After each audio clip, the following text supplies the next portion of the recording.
இது ஆரம்பம். 82 வயசாச்சு, இனிமேல் என்ன பண்ண போறாருன்னு நினைக்காதீங்க.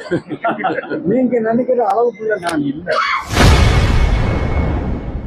லண்டனில் தனது முதல் சிம்போனி நிகழ்ச்சியை அரங்கேற்றியதை தொடர்ந்து சென்னை திரும்பிய இசைஞானி இளையராஜாவுக்கு அரசு சார்பில் உற்சாக வரவேற்பு அளிக்கப்பட்டது. அப்போது பேசிய அவர், தனக்கு 82 வயது ஆகுதென்று நினைக்க வேண்டாம், இதுதான் ஆரம்பம் என உற்சாகத்தோடு தனது மகிழ்ச்சியை வெளிப்படுத்தினார். இசை உலகத்தில், இசை பாரம்பரியத்தில் மிகவும் உச்சகட்டமான விஷயம். அதனால் என்னுடைய மக்களை, என்னுடைய மண்ணில் பிறந்த இந்த மக்களை என் மீது அன்பும் அவ்வளவு அன்பு வச்சிருக்காங்க. தெய்வமாக கொண்டாடுறவங்க இருக்காங்க. கடவுளான இசை கடவுளுங்கிறான். எப்படி இருந்தாலும் நான் சாதாரண மனிதனை போலதான் இங்கே வேலை செய்து கொண்டிருக்கேனே தவிர என்னை பற்றி எனக்கு ஒரு எண்ணமும் கிடையாது.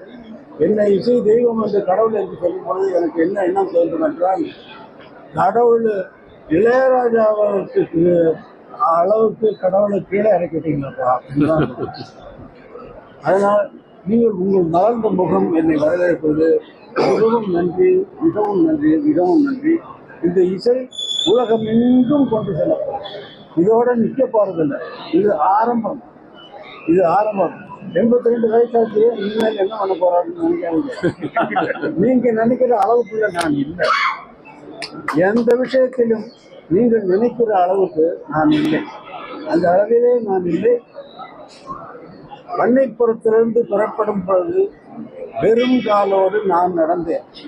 என்னுடைய காலில் தான் நடந்து நான் இந்த இடத்தில் என்னுடைய காலில் தான், வெறும் காலில் தான் நிற்கிறேன் என்பதை இளைஞர்கள் உணர வேண்டும்.